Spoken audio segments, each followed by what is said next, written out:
Hey, Cannabros and Cannabades, you're stepping into the world of elevated conversations on the Cannabros podcast. I'm your host, Jarrell, and I'm joined by the one and only dopest EA himself, Corey.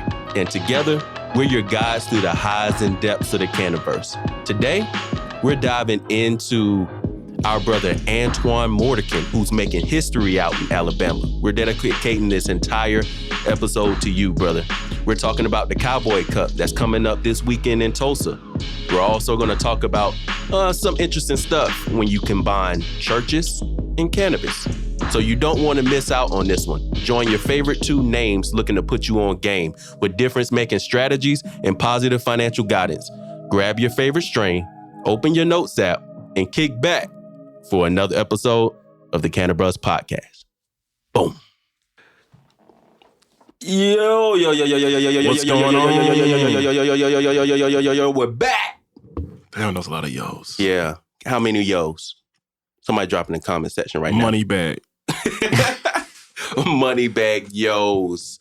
Yo, what's up? It's your boy Jarrell. And I'm Corey. And we are the Cannabros. This is the Cannabros podcast. First of all, before we get started, make sure that you comment down below, give us a download, give us a like, a share it with somebody that you know would definitely dig the podcast. And we're ready to get started. Make sure we salute to Carter first. Hey. Carter was popping. What's up? Carter promised that he would bring a mic. And he did not. So, damn it, you ain't hearing no Carter.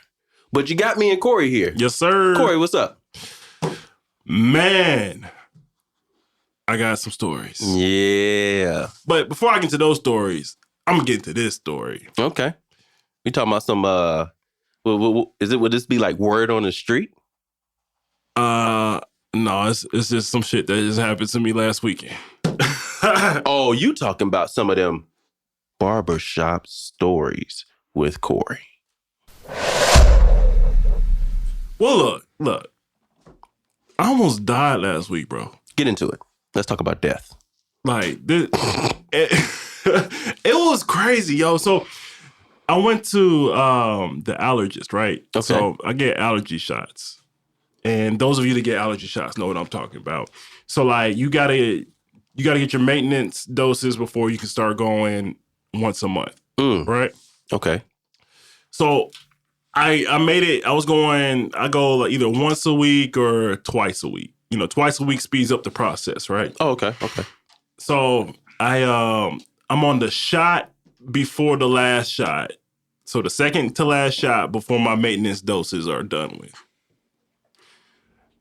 Get my shot. You got a 30-minute waiting period just for observation, right? So you just sit in the waiting room with a whole bunch of other people just chilling and stuff, Y'all remember when y'all got your COVID shots, if you got the shot, and you had and y'all had to wait 30 minutes, right? It was like that. So normally I'm chilling. I have my laptop, so I'm about to be productive and whatnot. And I got really warm. Like, I started getting flush. And, like, not to be TMI, but the areas below the waist got really hot and itchy. And What did he say? Like, it got, I was like, yo, this ain't normal. My balls hot. My balls itch. Oh my God! And I'm sorry, I know that was a little lewd, vulgar, but like, yo, like, this is crazy. Like, so I'm like, hey, I think I'm having a reaction. And they're like, all right, the doctor will call you back in a second. So the nurse came and got me, takes me into this room. She's like, what's going on?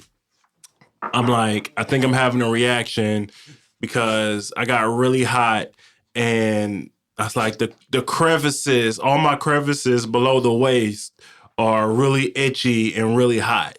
And she's like, okay. She's like, okay, that's not normal. I was like, of course, it's not normal. Even though it may not be a normal reaction to people, definitely ain't normal for me, right? Oh. So, like, I'm sitting there, and she's like, all right. She tells the doctor comes in, they're taking my blood pressure and stuff. At this time, the symptoms are getting worse. So then my nose starts getting stopped up, start getting congested. So like one nostril goes, and I'm like, oh no.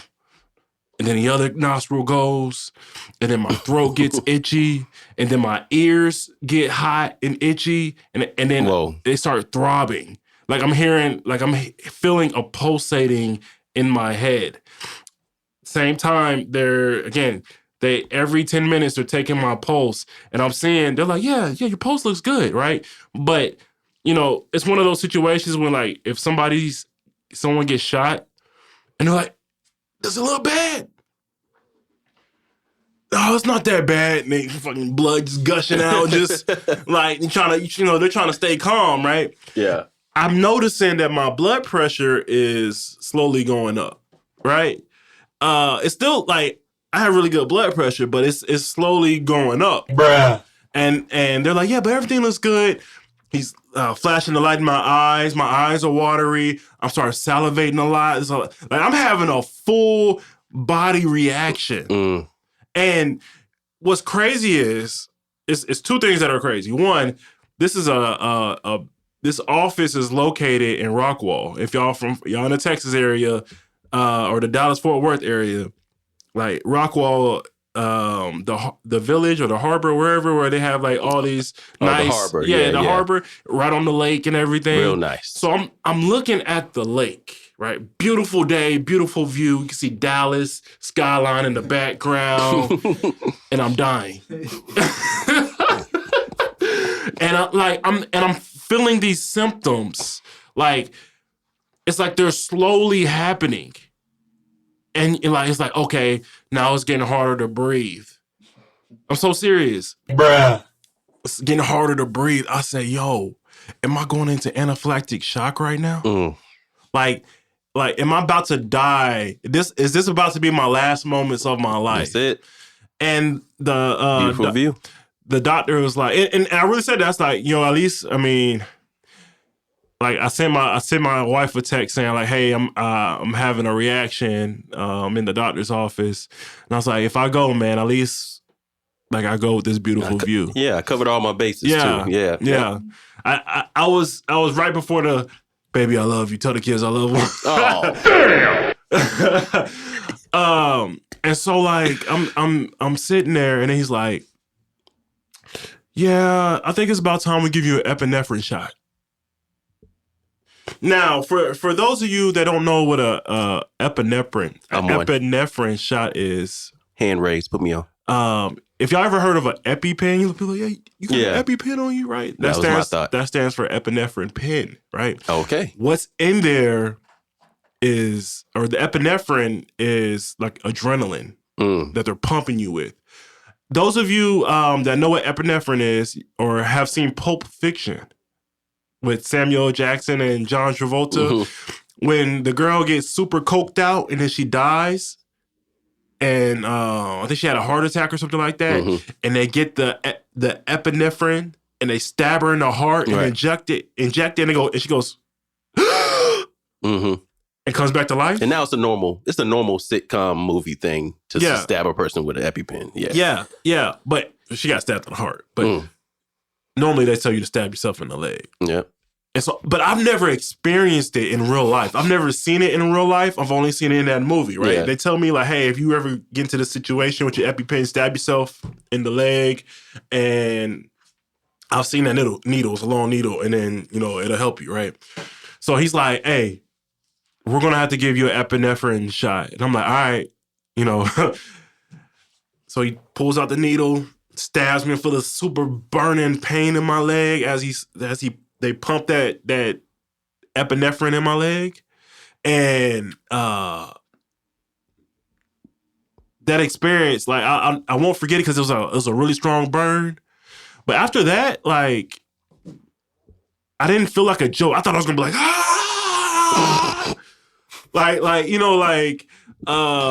just ready to punch babies and just kick little pigeons and piglets and stuff. And like, What did he say? I thought that was gonna come over me, and I was just gonna be like, like super amped. Like, I'm gonna run home. Have y'all seen the movie Crank with was it Jason Statham? Yeah. I thought I was gonna be like that, Yeah, like yeah, we just yeah. like coked up, just like It was nothing like that. It was just your real life be ruining everything. You go through something in real life that you saw in a movie, you'd be like, Hollywood's amazing. Hey, you ain't lying.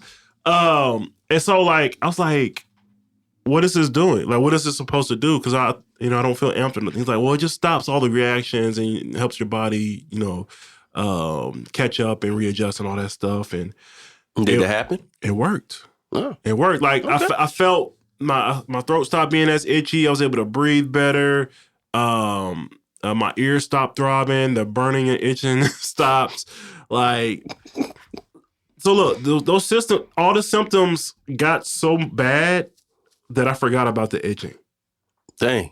Think about that. Yeah, it's crazy. I really thought it was my time, and it put a lot in perspective for me. Just to bring it back around, it's just like, man, we're running this ad campaign for Harvest. We were launching the Seed to Success method, and I had some videos and stuff I needed to do that I was like, man, I just need to get them done. And and I always tell myself, it's like, when it's my time to die, like, I don't want to die with any regrets. If I'm on my deathbed, I don't want to be like, damn, like, I didn't do what I was supposed to do. Man, I ain't take the trash out. I would say she gonna kill me for it, but Yeah, I'm already there. Just pull the plug, baby. Just pull the plug. Yeah. So that was the boost that I needed, the epinephrine shot that I needed in life to really just like, no, man, I don't know if I'm gonna be here tomorrow. I don't know what's promised for me. Come on. So let me get done what I need to get done. Let's stop procrastinating on what I need to do, what I really need to do, and just get it done. Yeah. And so I got it all done, and it was a very productive week because this happened last Tuesday. And I got a lot done between Tuesday and now. And it really got the pace going for me for the rest of these weeks and stuff. So, yeah, man. Sometimes that's what it takes, right? You just need a little bow shot to the heart. That's it. To get you to start. Feel me? Come on.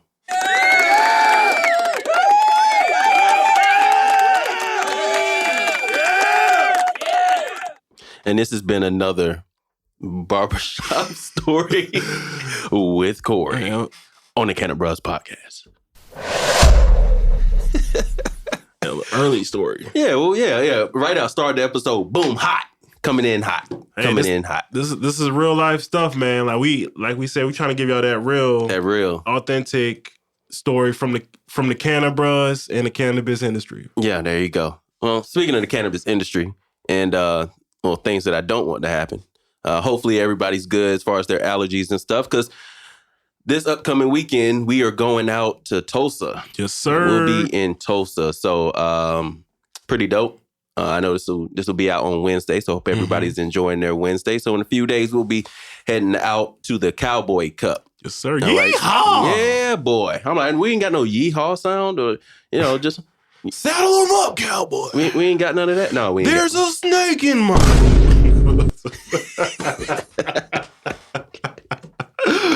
Go Cowboys! There you go. And it ain't even gonna be in Texas, surprisingly, for all the right. People up north that think you say cowboy, you think Texas. But no, it's gonna be in Oklahoma, it's gonna be in Tulsa. So we're heading over with the squad. Yeah. So we're gonna have some fun, man. I'm trying to see what's going on in Tulsa. So if you catch us fast enough, or you from Tulsa, or about the Tulsa area or something like that, we've been trying to figure out what is there left to do outside of Cowboy Cup, because we'll be there for a few days before we come back down to North Texas to, get back to the grind. So we're going to have a good time, man. You excited about Cowboy Cup? I'm extremely excited. Yeah. I'm excited to network and meet all the people out in, not all the people, but, all the participants in Oklahoma. Yeah. That's a market that now that I'm back and we're the Cannon Bros together now. Man, we got to do a different input for that. That should have been a clap or something. dramatic sound. Wait, redo. And now that I'm back,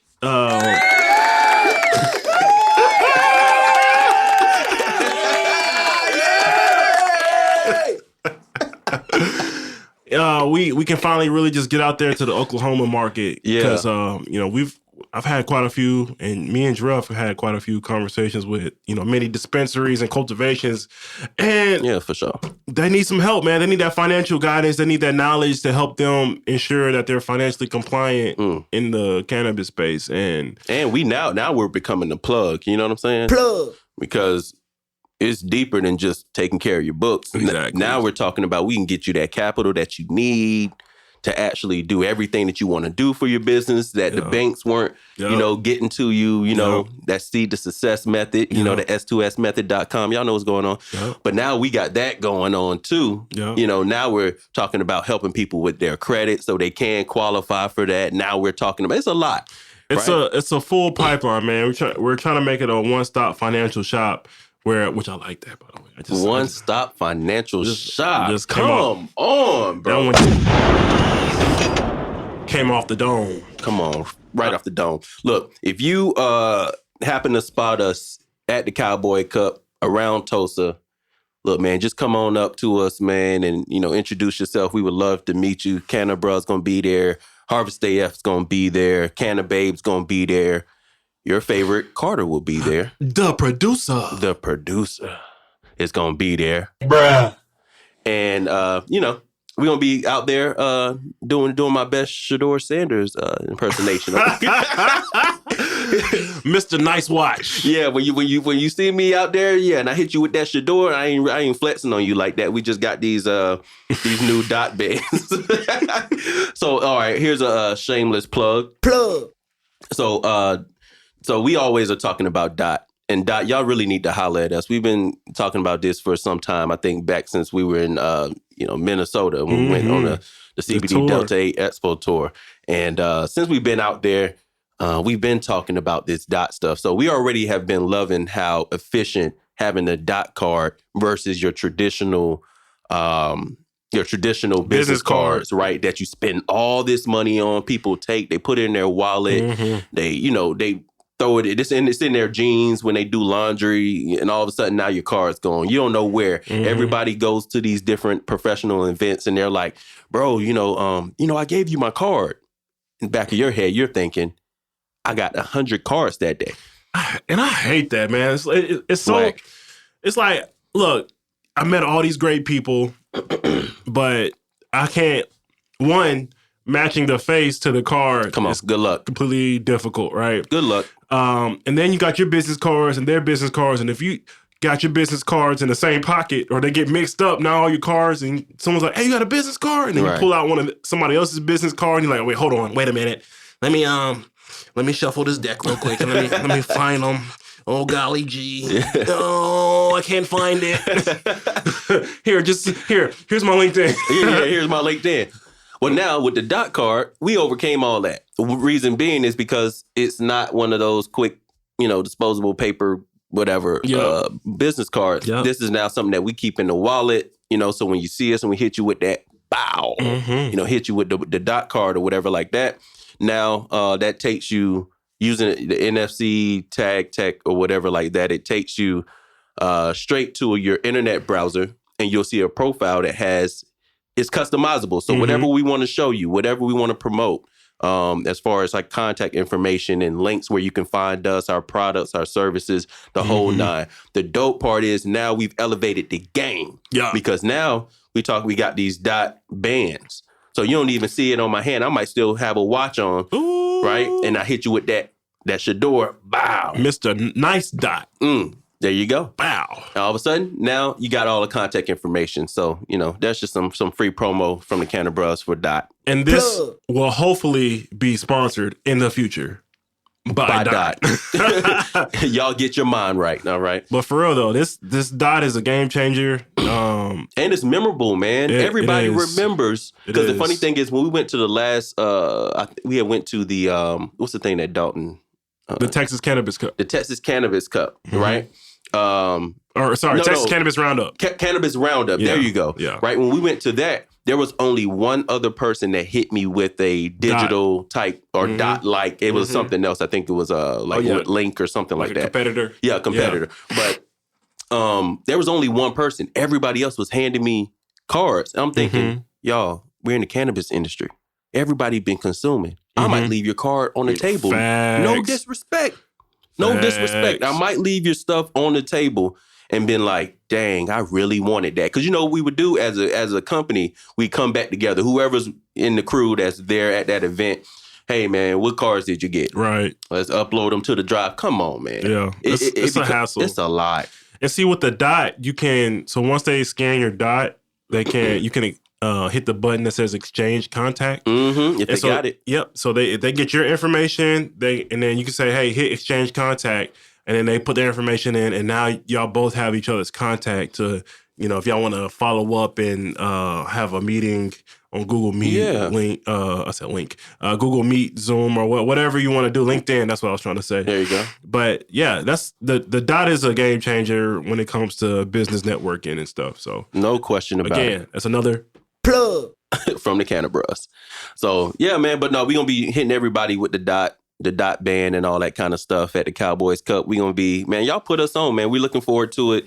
And we'll be back, next week to talk about it and let y'all know exactly what we had going on. So yeah, looking forward to the Cowboy Cup. Shout out to all the organizers and stuff, all the Greg. Yeah, Greg. Yeah, shout out to Greg. And others. And all the others. I know it's a team effort. These things aren't easy. Shout out. There's going to be some notable names that we know of that are going to be out there. Yep. Those brands going to be there. So we look forward to connecting with y'all and linking up and having a good time out there, And, we'll let y'all know how it goes. Because if y'all listen to the last podcast episode, we were talking about, or maybe a few episodes ago, we were talking about MJ BizCon and the cost and the purpose of going to Expo. So best believe we're going there to hunt. Yeah, we there to hunt. Hey, where's that shot? Where's that got another lead, baby. Yeah, that's our intent, right? So we're going there to network and we're going there to hunt, right? No, straight up. We trying to connect, collaborate. We trying to boost your business. We're trying to, full transparency, have a mutualistic relationship between us and many business owners that are there. So we looking forward to it, man, and we'll definitely keep y'all in the loop. One more lead. Another lead. Another one. Sorry, yes, sir. Had to hit that one.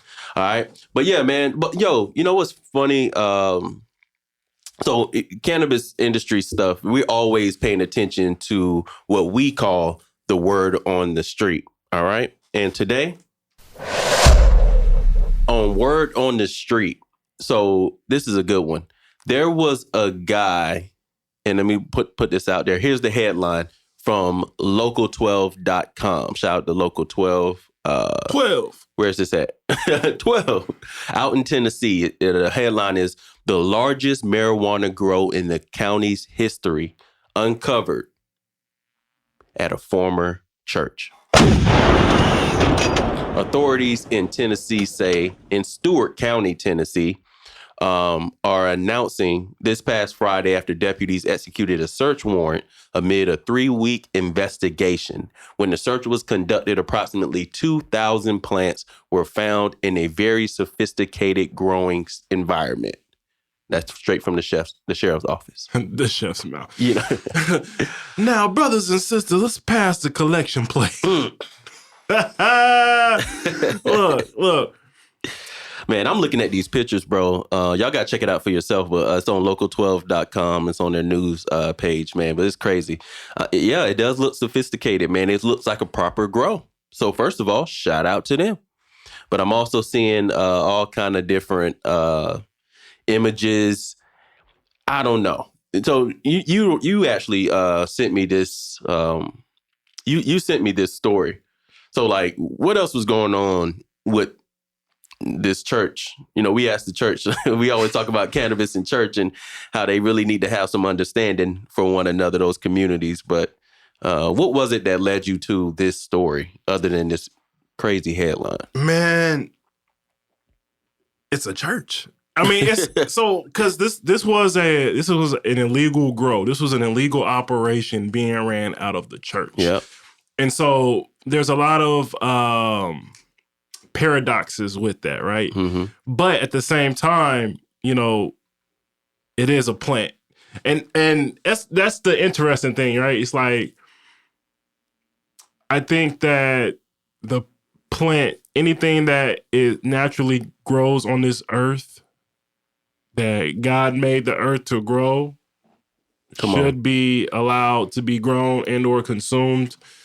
Man, and so especially that being the house of the Lord and the plant that's created by the Lord, it should be. But no, man, I just thought it was an interesting article. I think that the 2,000 plants that they found was it's a lot of plants. It was effective. And it just made me think of like, dang, how were they generating their business? Like, were they really passing the collection plate around? And well, that's the thing. Former church.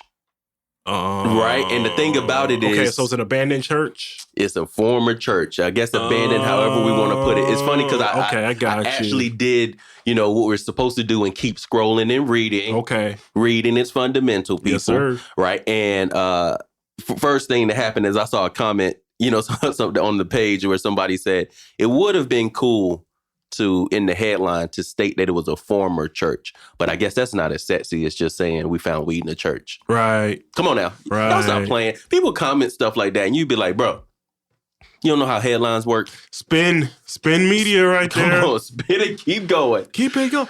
But look. It's fun just thinking about how, if it were a church. Bro. like, we know, now that we know that it's not a church, it takes away the vitality of that headline. That's true, but can we shoot, though? Can we shoot? Man, look.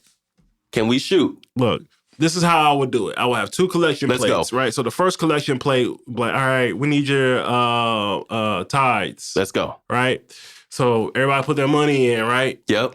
And then we collect the money and then pass it to Deacon Harvey, right? Yep. Deacon Harvey takes it to the back, counts it, and then puts the flour. So now when it's time for offering, Bless him. right?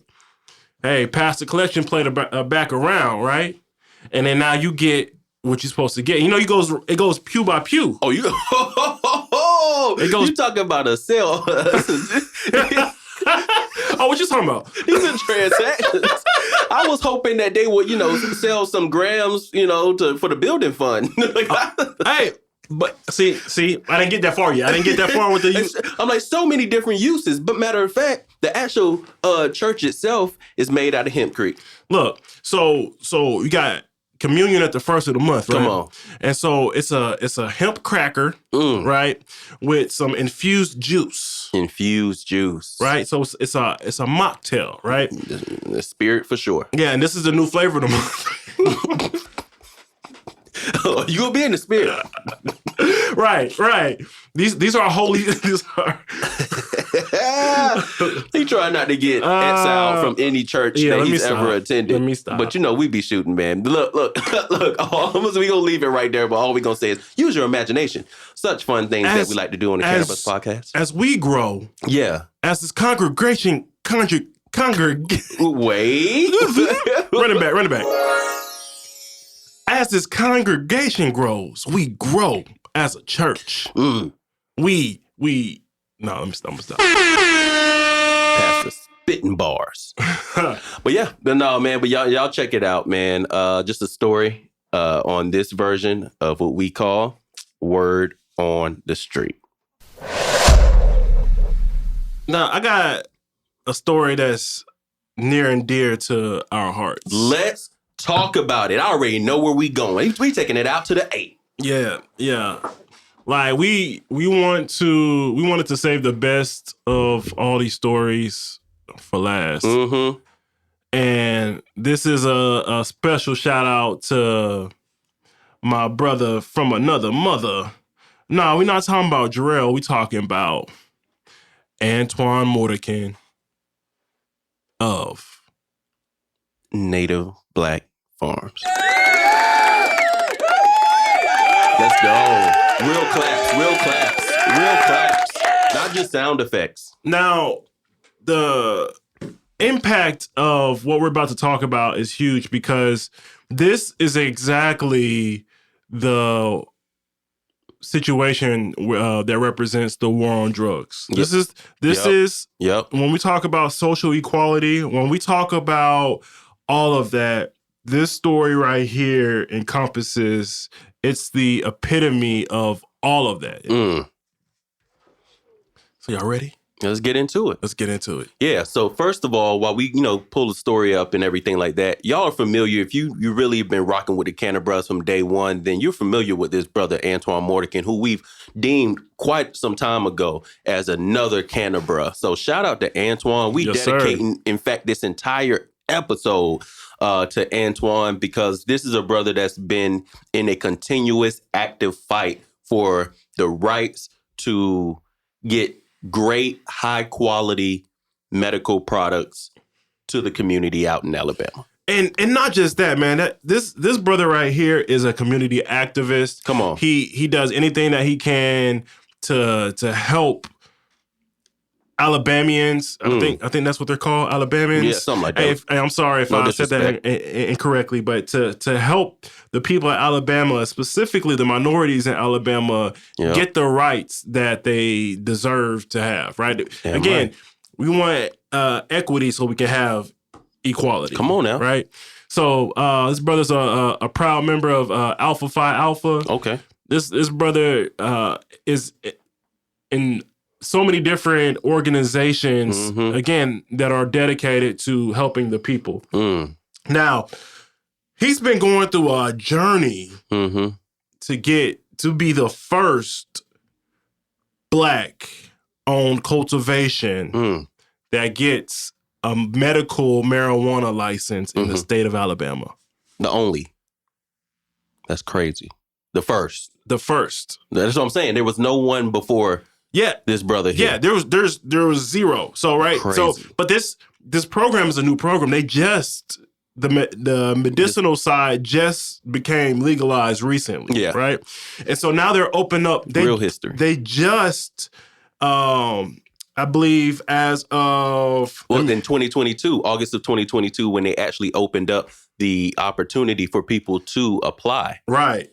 For this same, this same license that Antoine was going after, trying to make history. And so the first round of results came out June 15th, 2023, okay?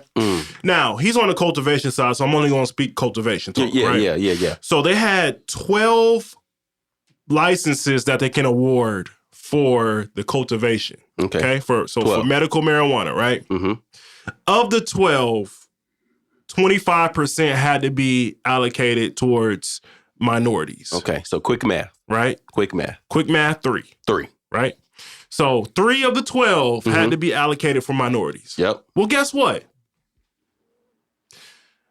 After pre-qualification, right? Meaning that, so they looked at a whole bunch of different applications, right? And they decided of these 12 cultivation applications are going to move forward. Okay. Right? Not saying they were guaranteed the license, but they're going to move forward past the pre-qualification phase, right? Okay. So let's think about that. 12 licenses can be awarded. 12 applications. Okay, sounds like a win. Sounds like we winning, baby. We all going to Hey, look. Let's Steph Curry, shots up in the air. Let's go ahead and celebrate. Let's go ahead and claim our victory. Because there's no way. Impossible. That if there's 12 slots, 12 people, that we can't get it. 3 of them are guaranteed to be minorities. Come on. There's, I think, and Antoine will correct me later, but I think there was two, maybe three minority applicants, right? But we just talking about guaranteed. We're talking about... It could be more. Yeah, no, because... It could have been more. You talking about that path that didn't make it to the pre-qualification? No, I'm saying it could have been it's 25% had to be were right allocated for Is African Americans, or how did they specify? Minorities. Minorities, right? 25% had to be minority. That's 3 guaranteed minorities. Yeah.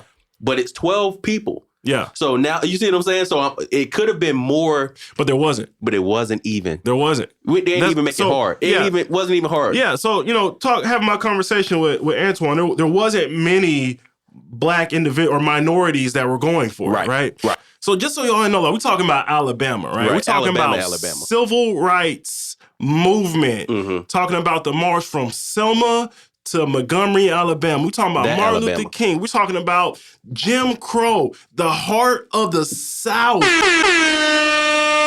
When I think of the South, I'm thinking Mississippi, I'm thinking Alabama, and I'm thinking Georgia. Like those 3 states right there. Texas. Well, what I mean is like the civil rights, like like I feel you. Like the in context of it, yeah. I feel you. I'm thinking of those 3 states, like the sundown states. You know what I'm talking about? Don't be around here when that sun go down, boy. So he's in this fight in Alabama, and the results come out, right? Okay. They only took 4. They only took 4 applications. Bruh. 4. They have 12 licenses they can award. They took 4. And out of the 4, none of them were black. Oh my God, bro. Oh, hell no, man. What the fuck, man? Get your ass on. Like, none of them were, like, everything I just previously mentioned before these results. But we're going to act like it's no reason that we should be out here complaining. There's no reason. What are y'all talking about? It's 2023. Everything's equal. Like, what are you talking about? And so, like, I remember I saw his post on LinkedIn and social media, and I was floored because I just didn't understand. It's like, and I wanted to go in. I wanted to go in so bad on Alabama's medical program, all that stuff. But my thing is, I don't. As they came out saying that they're gonna there were issues with their processing and all that stuff, and I don't want to go in on Alabama and then some people that in the powers that be in Alabama hear me or hear us going in. Oh, it'll be us on his behalf. Going in on his behalf, and then somehow that negatively impacts him. Negative, like I didn't want to do that, so I just did it off air. Oh, you still got this work. Oh yeah. I was talking mad trash. But and so look, check this out. So all of that happened. And so now they're like, okay, we found there's errors in our system after being sued, after legal disputes. And then there's this article. Plaintiff Kimberly Holcomb, through her attorneys, claims that the state law that set up the AMCC, which is the Alabama Medical Cannabis Commission, prohibits any public official from being a commission member, and says Stokes' role as a member of the University of South Alabama Board of Trustees and his recent reappointment to a seat on that board violates that part of the medical cannabis law. Drop his name. So let's dive in a little bit more of that, right? So Stokes. What's his first name? What's his middle name? Right. Is he a junior? So the University of South Alabama was used to Dr. Steve Stokes, by the way. Yeah. No, we gonna put the whole thing out with your title and everything. Dr. Steve Stokes. Yeah, so the University of South Alabama were used to score the applications, right? They were supposed to be a unbiased third party that were going through all the applications. Stop the cap.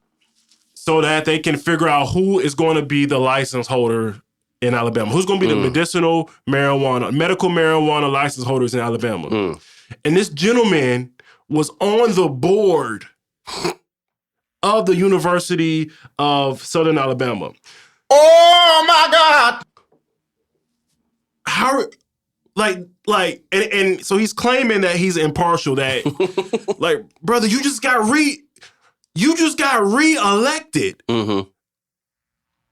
onto the board of trustees for the University of Southern Alabama, who is being used to score the applications, That's to wild. vet the applications, Crazy. to give the licenses out to the 12, one of the 12 or all 12 of the applicants. Like, talk about bias. Talk about having somebody in position. Now, I don't know this gentleman. I honestly don't know his role. But once a drop of poison has entered the water, Come on. all the water is tainted. The whole pool is tainted. Wait a minute. Run it back. Say it again. Once the poison drops into a vat of water, a glass of water, whatever, no matter how diluted it is, the water is contaminated. Facts. And so that whole process had to be thrown out. Not only the fact that they only awarded 4 to 12. Come on. How can you say that the 4 were actually deserving of the licenses? Uh-huh. How can you say that 8 that were excluded weren't not. deserving of the licenses? Facts. Because your role clouded all of that stuff up, right? But you're impartial. But you're impartial, right? Okay. So he had to resign. He had to resign. I'm gonna read this to you all. It says He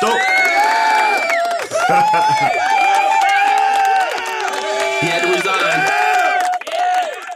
Stokes has also faced criticism from some applicants for what they call a conflict of interest when the commission voted to hire the University of South Alabama, which he's on the commission, right, to score the applications. Though Stokes has denied any conflict of interest and pointed out he recused himself from the vote to hire the University of Southern Alabama. Yeah. And it's funny. It's funny because the acronym is USA.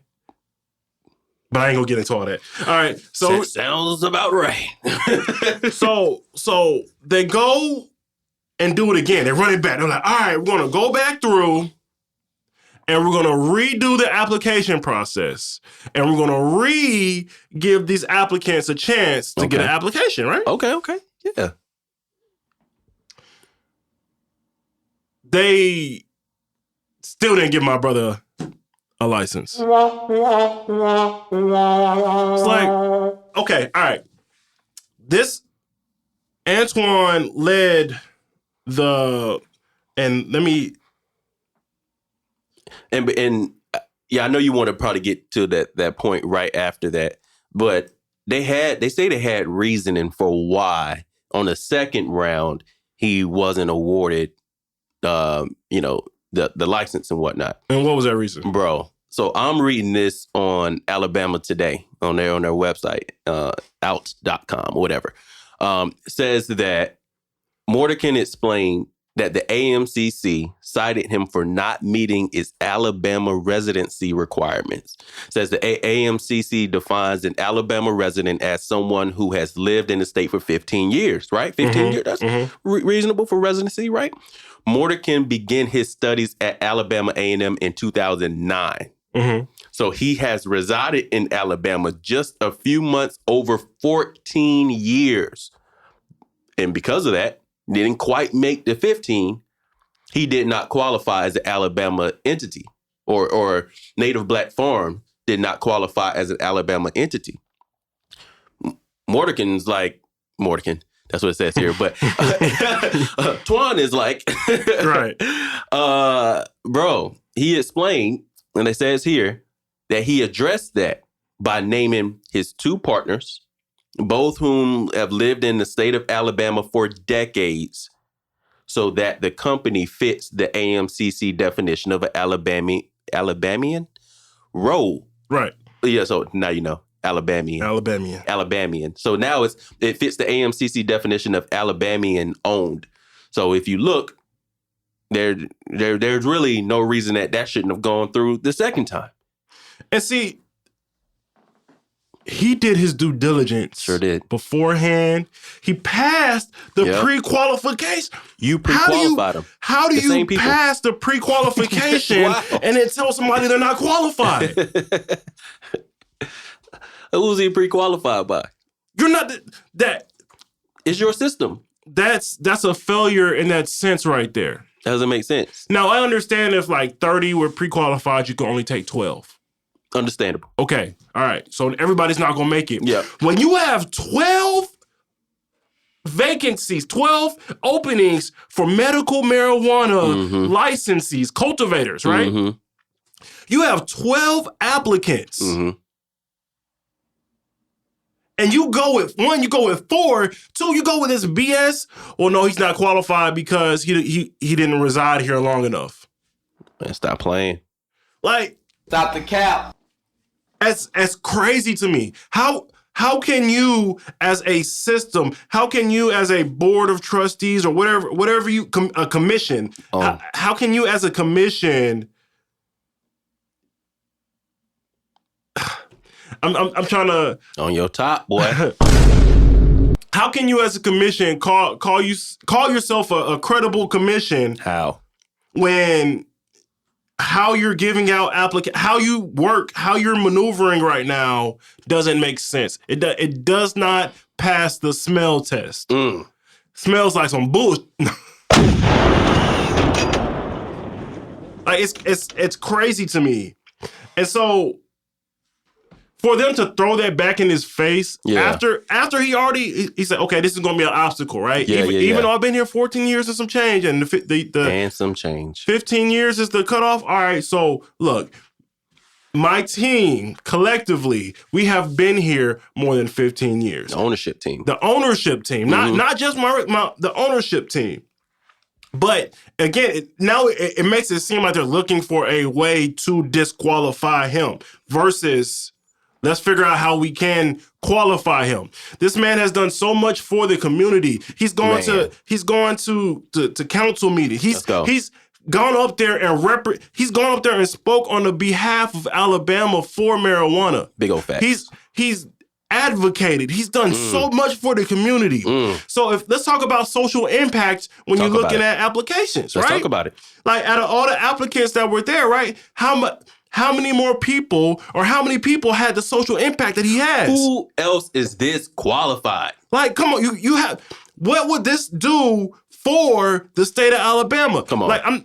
I'm not saying because he networked and rubbed elbow, he should automatically be given to it. No. It should automatically be given to him. But what I'm saying is when you're looking at beyond that, when you're looking at applications, beyond them being a qualified applicant or beyond them being an applicant, you want qualified applicants. Yep. You want individuals that are going to be the standard for Alabama when outside states looking in say, what does Alabama's medical program look like? Who do they have as licensed applicants? Yep. You want people that you can proudly point to and say, these are our these are our applicants. Alabama got it right. That's what you want. That's what you want. Yeah. Because a lot of states didn't get it right. There's a lot of holes in a lot of different states segmented cannabis industry. No, I'm glad you said that because hey, if you think this doesn't matter because I don't live in Alabama, but you trying to fight for similar rights in your sector of the cannabis industry in your state, if you don't think that it's, well, let's see what they got right, then we can implement it over here. All right? If that's not a thing, we all fighting, talking about federal legalization. Well, a lot of people are saying, well, they're getting their framework from who? The states. Exactly. So if the state's not getting it right, if Alabama doesn't get it right, then who says the next state that's looking at Alabama doesn't just copy what Alabama's doing? That's why it matters. And this really reminded me of the literacy clause. And the literacy clause is a clause from Jim Crow. And so it says, literacy tests were used to keep people of color and sometimes poor whites from voting. And they were administered at the discretion of the officials in charge of voter registration. If the officials wanted a person to pass, he could ask the easiest question on the test. For example, who is the president of the United States? right? Right. It's the people, it's gatekeeping. It's the people that have the power to say yes and say no. Yep. If the people that have the power to say yes and say no don't have a certain standard that they're going by and they're using their power to give approval and or rejection to people just based off of how they feel, that right there is why we say more black faces and green spaces. That's why we say impact over income. Yeah. That's why we say decriminalization before legalization. That's why we advocate for social equity the way we advocate. That's why there's people that are marching and protesting in different states all the time for the equality. We want social equity and equality so that we can move forward and progress. The impact of the war on drugs has decimated and devastated minority communities, specifically the black community. Come on. So when we're trying to, cannabis, one of the drugs, the reefer madness that has caused many families and lost generations and broken the sanctity of the many homes, right? We're trying to right that, right? We're trying to say, hey, well, look, now I have an opportunity to advance. I have an opportunity to turn the plant that decimated my family into a chance to grow my family and other families. Come on. Right? Come on. Let's go. And you're and you're looking for reasons to disqualify me? Like, when we out here and we start saying, oh, we feel hopeless about it. And it's crazy because we saw the ups and downs. And we're getting back to this specific instance here, like to see it hurt, knowing Antoine and what he was fighting for. And he's talked with you guys, the Cannabis audience, about, what he's trying to do and the initiatives that he's trying to do, trying to start there in Alabama. Like it was bigger than just his brand and his name and his company. Like he was doing this for all of Alabama. And he wasn't even just saying just black folks, but he definitely was doing it for black folks. And like to see that kind of injustice take place anywhere. It doesn't have to be just in your backyard. To see that happen is it's upsetting. And to see his reaction, see his posts and things that he was putting up, and everybody trying to keep him encouraged on LinkedIn and Facebook, and everybody was really trying to keep Antoine encouraged, so that he can continue to fight, because we understood what the brother was standing for. But it really was disheartening to kind of see those posts and see what he was going through in this entire process because of somebody's discretion. It was extremely disheartening. But this is the thing. This is that meat mentality, right? This is Come on. I don't care what the odds say. I don't care who's against me. I'm going to keep fighting until I get what I deserve. Damn right. And that's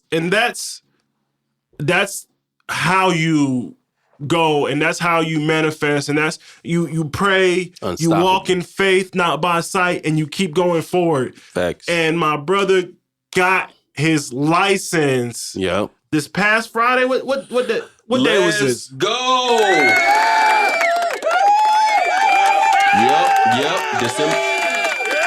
On December 1st. December 1st. Yep, I'm reading it right now. I mean, Alabama Today had to circle right back around. They had to drop this news that Antoine Mordican pleads for a cannabis cultivator license, but it actually worked.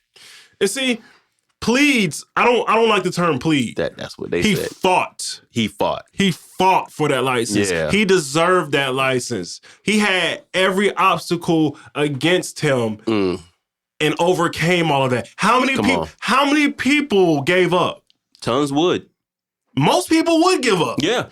He's to be honest. he stayed strong. Yep. He kept his composure. He went back to the drawing board. He took whatever action legally he could take. He didn't act unbecoming. He said, "No, we're gonna make this happen." Thank you all. Thank you all for your support. But even without it, I'm gonna make it happen. I'm good. I got my family. Yeah. I got God. I'm gonna make it happen. Come on, man. And so, man, Antoine, we want to give you a special salute. And we've already given it to you, but you're going to get another one, a Canterbury's stamp of approval. Bow. Yeah, man. So, no, man, you said it best, man. I love the passion, but, now we want to definitely, we're going to continue following the journey of Antoine Morderkin and Native Black cultivation, Native Black farms. We're going to definitely continue following this amazing story. These are the stories that are at the heart and center of why we started like this podcast, in addition to being able to give you guys as much as possible. It was because there was a gap, right? A knowledge gap, because there were a lot of other gaps that were at play. And with the cannabis industry being so young in its newest form, with it being so young, there was going to be a lot of things that were missed, and a lot of things that weren't taught, weren't talked about, and not supported. And so we knew we had to do something. So this is our effort, but we applaud efforts like Antoine's. You know what I'm saying? Because that is what's at the heart and center of why we do this. It's not fair. Yep. This is life, first of all, but then now we're talking about cannabis, and you could be green, purple, white, black, orange, or indifferent, right? Like, cannabis is having it tough. Yep. So put on top of that being a black man, and then on top of that being a black man in Alabama, and to still make it happen, man, this man is what we call a modern day hero. You know what I'm saying? Till this day. So y'all don't play with Antoine, man. We know he a Canterbury, so we gonna stand for him. But all stories that are like this, of people that truly embody that make mentality, we have no choice but to back them up and lend our voice, lend our support, however we have to do it. Lift every voice and sing. Oh my, you get your goddamn But yeah, man, shout out to him. Look, I do want to say this, though. Yeah. This is just the next step in the chapter for Antoine. Yeah, ain't no sleeping. Now that he got the license, it's time to build. It's time to get give him all your support, but it's time for him to really grind it out. Yeah. Right? I don't want to say there's no excuses, because there's always excuses, right? Yeah. But I want to say that this is the time for him to really shine. Yeah. I'm proud of you. You fought really hard for it. I think Dr. Dre said it. He says it's easy to get it, but it's hard to keep it. That's true. And it wasn't easy for you to get it. Yeah. And so it's going to be even harder for you to keep it. So it's keep your head strong. Stay Keep focused. marching forward. Yeah. You got our support here as the Canterbury's, as Harvest Air financial consultant, and whatever endeavors, any endeavors that we're a part of. So again, man, salute to you, brother. Man, hey, my dog LeBron, he's the bulldog. He in here. Man, he fucking the whole room up, man. Hey, get his ass out of here. I was trying to finish that statement. Eyes watering. It's like being in the gas chamber. He's like, no, man, I'm gonna finish this strong. Hell no, man. But that has been word on the street.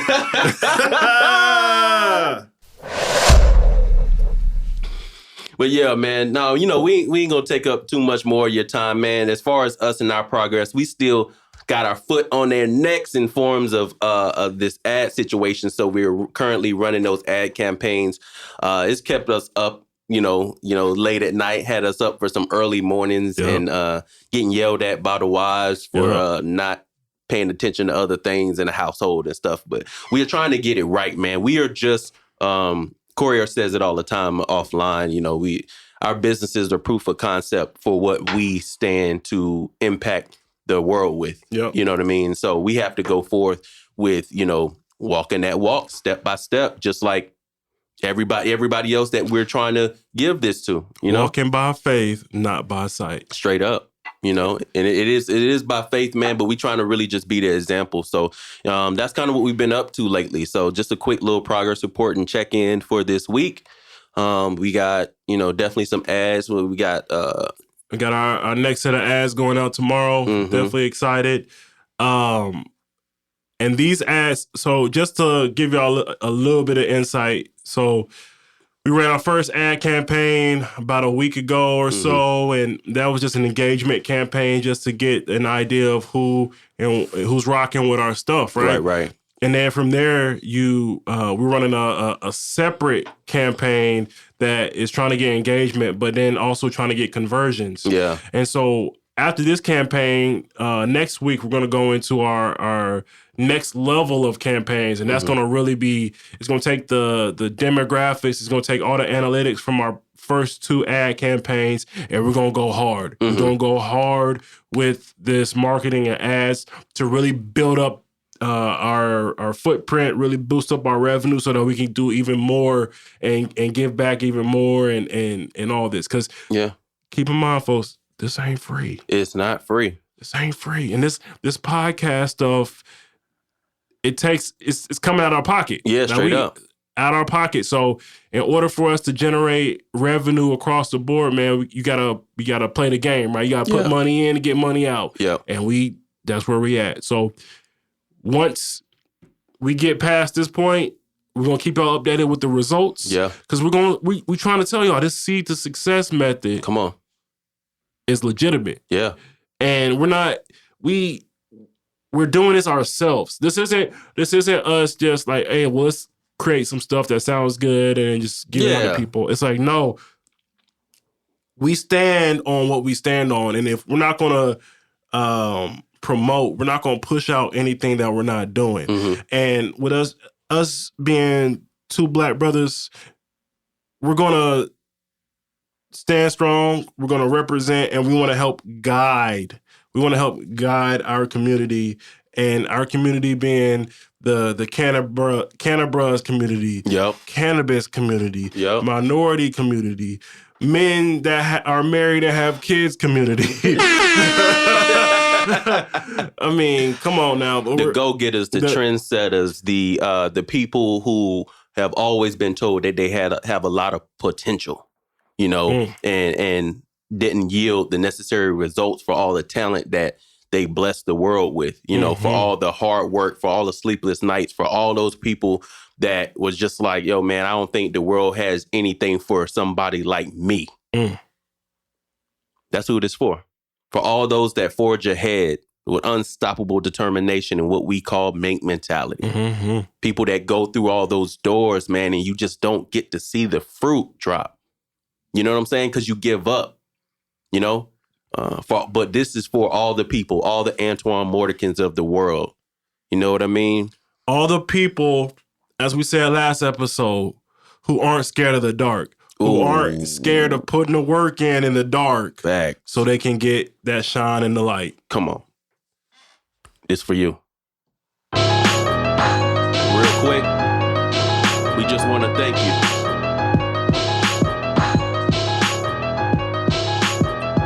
Oh.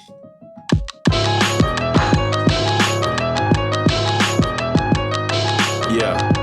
We just want to thank y'all one more time. It's for you. This is what we do this entire podcast for. This is for the cannabis, the cannababes, and the rest of the cannabis community, the cannaverse, as we like to call it. You have been tuned in to the Cannabis podcast. And behind me comes the culture. We'll see y'all next week, man. Bow. Boom.